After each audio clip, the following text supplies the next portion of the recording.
right in the beginning before my little title track. What?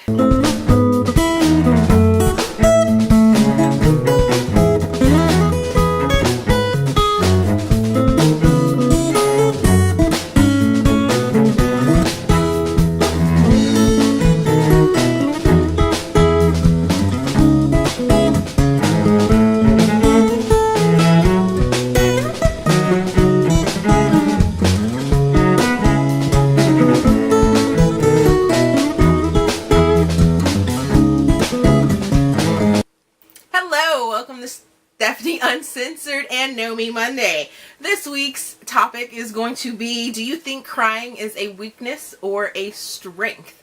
And being that this is a booktube channel, I'm gonna say that crying is a strength, especially when reading books, because, at least for me, because when I am reading these books and I can be emotionally connected to the story that these authors are telling, and I can have a good cry about it, it makes me love the characters even more. So a couple of the books or series or authors that, I think you guys need to check out that are completely emotionally connected to their characters are as follows. The Truth and Lies series by Katherine Owens. I read this series in 2014 and 2015, and I would go back to this series, which by the way is like right here, right there. I have the signed copies of the hardbacks or hardcovers or physical books. Get that out. And I absolutely love that couple. Tally and freaking Link are forever in my heart, and I was in bed for like the third book, most of it, with the box of tissues, and cried my poor little eyes out, and it was just amazing. Then I just recently finished Discography, which is the album and the ballad by Ashley Pullo, and I had to split that up. I had to put a couple books in between the album and the ballad because I was just emotionally drained from the album. And then when I did finish the ballad, I was still emotionally drained. And it's supposed to have a happy ending, I guess you could say, but I was just like, ugh, you ripped my heart out, Ashley. You really did. You really, really did. Then I have Better by Carey, Heywood, which that book, I think, was just read at the right time, the right subjects, and I bawled all the way through it. I want to say from the prologue or at least the first chapter, I was just devastated and completely connected to the characters and to the story, and then speaking with Carey about it afterwards, I was just like, ugh, and it just made so much more sense. I mean, not that I was confused about anything, but the connection and all of the events that happened in it, it was just just perfect. And it was, she is connected. These authors are connected to their characters to make them so emotional. The Flawed Heart series by Ellie Wade. Oh, Ellie, you did your research. You just made me fall in love with the characters, and I was an emotional mess. Just an emotional mess. Yep. Leap by M.R. Joseph, which I had not been introduced to any of her books before meeting her in DC, but then I read Leap, and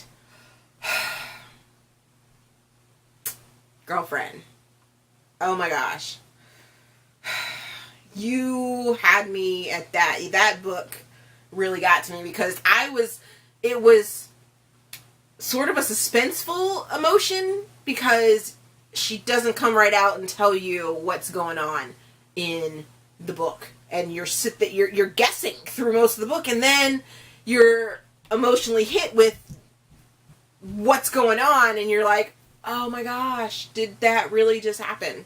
Did it really just happen? Then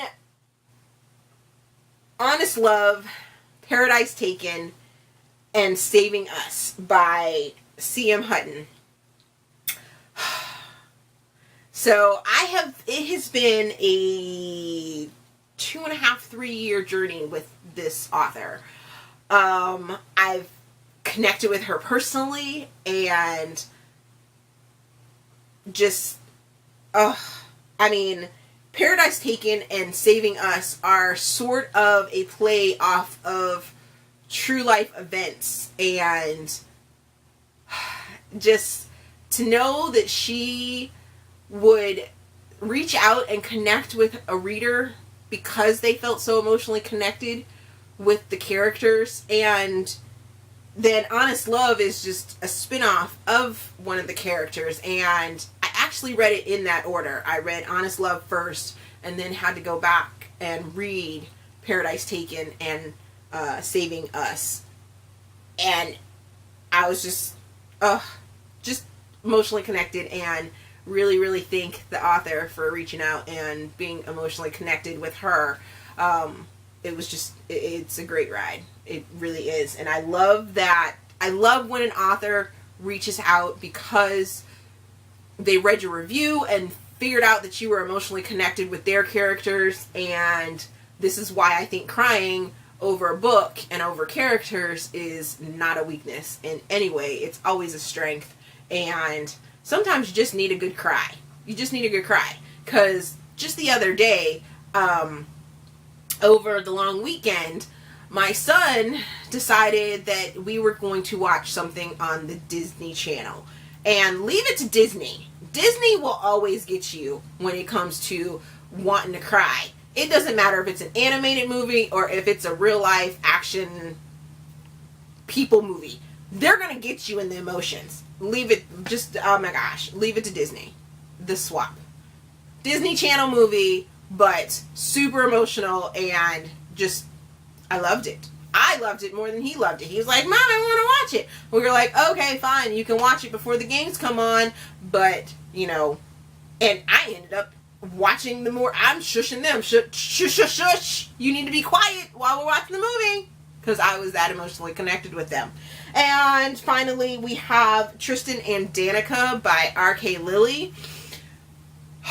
When I read that series, she killed me. I am still emotional for that couple. It just, I mean, there's other series of hers that I've read and been emotionally connected with those characters, but Tristan and Danika will always, always, always, always have a special place in my heart. So, what are the books that have made you emotionally connected and given you that good cry? Because yes, I am listing it in the good cry, and crying as being a goodness and a strength and showing emotion. Which one would you consider? Leave me a comment down in the comment section. Gosh, I couldn't even talk. And we'll see you guys next week. Bye.